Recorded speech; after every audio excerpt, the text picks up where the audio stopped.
한덕수 권한대행이 내란 특검 및 김건희 특검법 처리와 헌법재판관 임명 문제를 여야가 타협안을 토론하고 협상할 일로 규정 다시 논의 대상으로 삼자고 하는 것은 매우 잘못된 일입니다. 첫째, 두 사안 모두 국회의 논의와 결정 단계를 거쳐 대통령과 정부로 넘어간 사안입니다. 국회는 국회 일을 했고 대통령과 정부가 자신의 일을 할 차례인데 이를 다시 전 단계로 돌리자는 것은 납득할 수 없는 주장입니다. 책임을 회피하거나 일할 생각이 없다는 뜻으로 해석될 수밖에 없습니다. 둘째, 특검법은 국민의 요구입니다.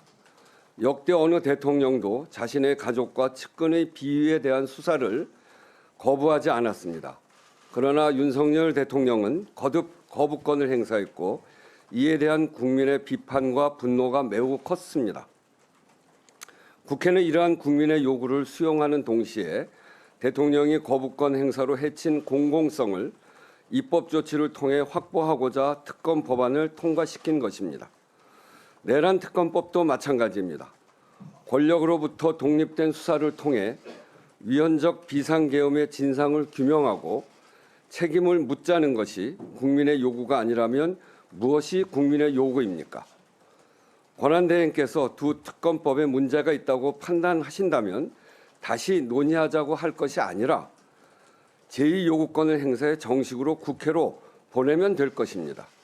제2요구든 수용이든 그것은 권한대행께서 판단할 일이고 그 판단을 미루기 위해 명백한 국민의 요구를 견해의 충돌이라고 왜곡하는 것은 온당치 않습니다. 그 자체로 옳지 않을 뿐 아니라 국회 의사결정의 무게를 무시하는 의미가 될 수 있습니다.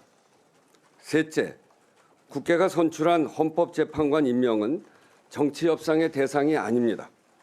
구인 체제의 헌법재판소 구성은 헌법재판소가 국회에 강력하게 요구한 바이기도 합니다. 이에 따라 의장은 헌법재판관 추천 몫의 배분 이견을 해소하고자 11월 22일자로 지정해 여야 간 합의를 촉구한 바 있고 여야 원내대표 간 협의를 통해 국민의힘 1인, 민주당 2인으로 합의한 것입니다. 그 합의를 토대로 헌법재판관 3인이 추천되었고 어제 오늘 인사청문회가 진행되고 있습니다. 이제 남은 것은 국회가 본회의에서 헌법재판관을 선출해서 보내면 권한대행께서 헌법재판관을 임명하는 일뿐입니다. 헌법기관의 정상적 작동을 위해 국회가 선출한 헌법재판관에게 임명장을 수여하는 것을 정치협상의 대상으로 삼을 수는 없습니다.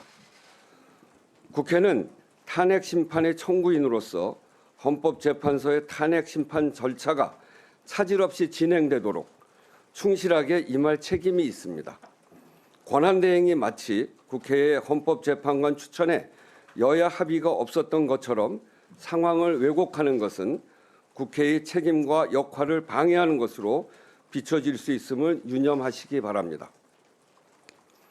윤석열 대통령은 탄핵소추 심판과 수사에 성실히 임하고 한덕수 권한대행이 자신의 주어진 책무를 성실히 수행하는 것이 더 이상의 혼란을 만들지 않는 길입니다.